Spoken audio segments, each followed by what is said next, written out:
Well, Justin Trudeau and his wife aren't the only couple to announce their separation in recent months.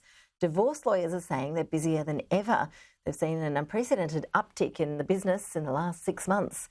Joining us live is Mark Parker, Lander and Rogers Head of Family Law. Mark, really appreciate your time. Thank you. Sounds like the family law business is going through a bit of a boom. Do we know if divorce rates are actually up? Have you noticed that you have been busier than usual?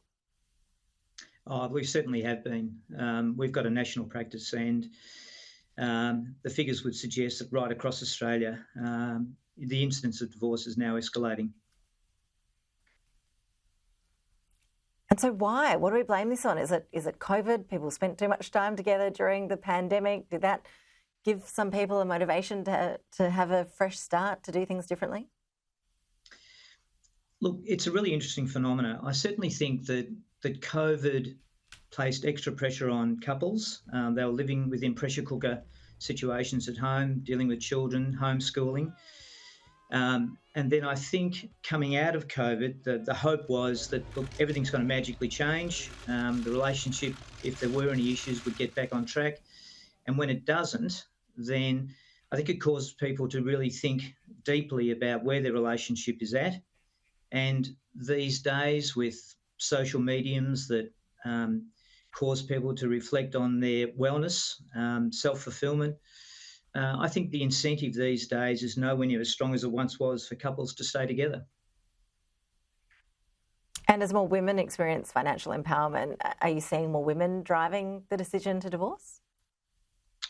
Oh, look, I think it's still pretty even between males and females, but certainly I think as more wealth has come into the Australian economy over the past 10 years, there is much more of a sense of whatever the financial outcomes might be, they're not as dire as they might have been before that. So people are finding that even if they do separate, have their property division, that they will still have access to sufficient monies to be able to live the life that they'd like to live.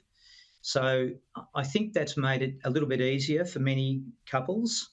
And together with child support legislation, opportunities for proper child support, women are much more inclined now to have returned to the workforce.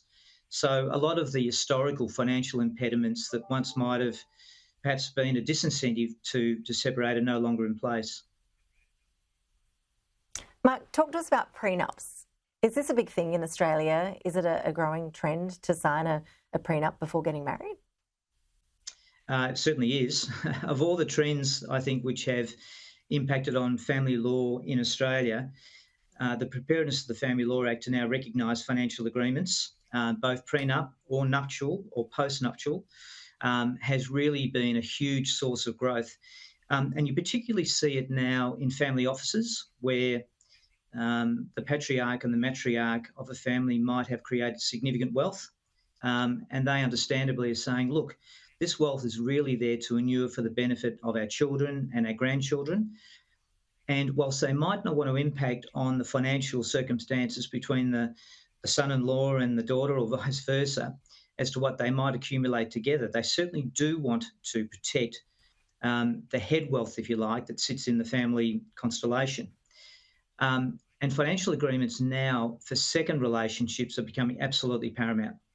People have been around, colloquially, the block once before, might have lost a significant portion of their wealth, and they don't want to see that to happen again.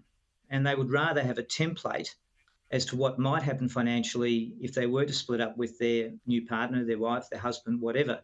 And a financial agreement does that. And they're being upheld by the family court. Done properly, they are binding.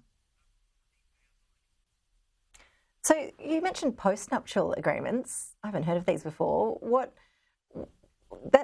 happens there? What's the situation there in terms of you're already married and then signing a financial agreement about something that could happen down the track? Is that unusual?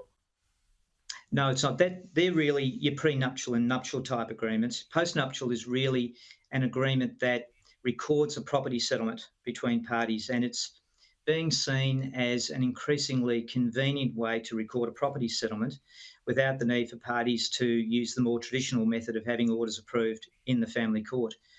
I think the most fundamental benefit of financial agreements, though, is that when parties enter into these agreements, they're required to set out with some detail what their financial circumstances are. And if they are done properly and they provide an easily understood formula as to what will happen in the event of a breakdown, parties have it there before them. They don't need to spend a lot of time on lawyers or ultimately, end up in the family court. And one of the problems we often find in family court matters is people can't recall what assets they might have had at the start of a relationship or what they were worth. A financial agreement overcomes that problem. It sets out in detail. Both parties sign up to the agreement. They get independent legal advice, and done properly, they're binding, and they provide the best form of resolution in the event that parties are to subsequently separate. Mark, just finally, is there any such thing in your experience as a good divorce? And after seeing so many couples going through this process over your career, what are your top tips in terms of how it can be done in the best possible way? Look, I think the first thing is to talk. The ability of two people to say, look, we're not happy, but let's have a mature discussion to recognise that. And if we're at that point, what's important to us? Children is obviously always going to be important. So the ability of parties to be able to say to their children, look, mum and dad aren't happy together, but we've talked, we've sorted out what's going to happen between the two of us. You guys are going to remain a priority, and we're not going to end up in a fight or whatever. We're controlling it. That'd be the first thing. And the second thing is not to allow the lawyers to take control of a property settlement.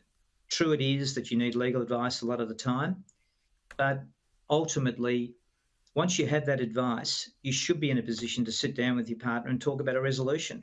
And if you do, a controlled settlement that enables both parties to, with open eyes, understand what they're doing and how their finances are going to be separated, gives people a sense of ownership.